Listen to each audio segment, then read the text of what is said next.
Pemirsa, proses alih status pegawai KPK menjadi ASN sebelumnya sempat diwarnai berbagai dinamika dan polemik.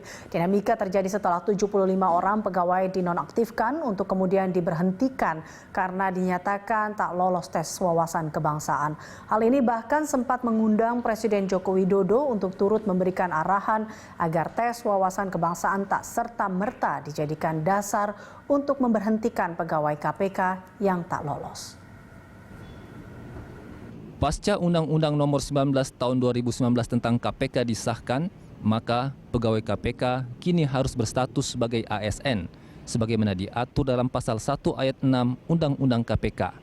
Atas dasar ini, maka sebanyak 1.351 pegawai KPK dialihkan statusnya menjadi ASN dalam jangka waktu selambatnya 2 tahun sejak Undang-Undang KPK disahkan.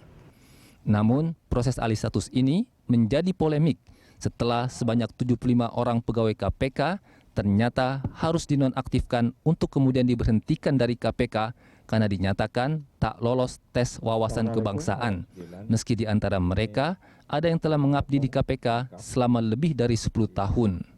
Dengan putusan ini, maka definisi alih status dinilai tak relevan dan lebih tepat disebut sebagai seleksi ASN karena faktanya ada yang dinyatakan lolos dan tak lolos. Putusan memberhentikan puluhan pegawai KPK yang tak lolos ini juga mengundang perhatian banyak pihak. Sebagian pihak menilai putusan itu sebagai bentuk pengabaian putusan MK dan arahan Presiden Jokowi. Sebab MK melalui putusannya telah menyatakan agar alih status pegawai KPK menjadi ASN tak boleh merugikan hak-hak pegawai KPK yang dialihkan statusnya.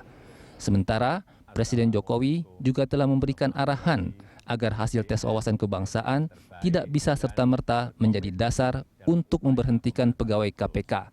Sebab menurut Jokowi, langkah-langkah pembinaan masih bisa ditempuh agar mereka yang dinilai tak memenuhi syarat bisa segera memperbaiki kekurangannya. Namun demikian, pimpinan KPK tetap pada pendiriannya untuk memberhentikan pegawai yang dinyatakan tak lolos tes.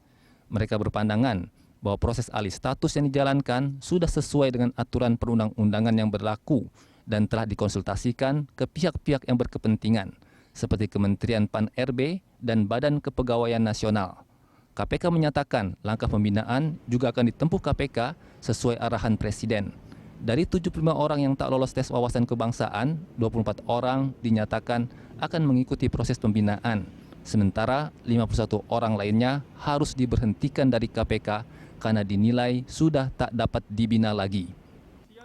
Pada Selasa 1 Juni, KPK resmi melantik 1.271 pegawai KPK yang sudah dinyatakan memenuhi syarat menjadi ASN. Sementara para pegawai yang diberhentikan dipersilahkan menempuh langkah hukum untuk menilai keputusan KPK, apakah benar-benar telah sah atau bertentangan dengan peraturan perundang-undangan yang berlaku.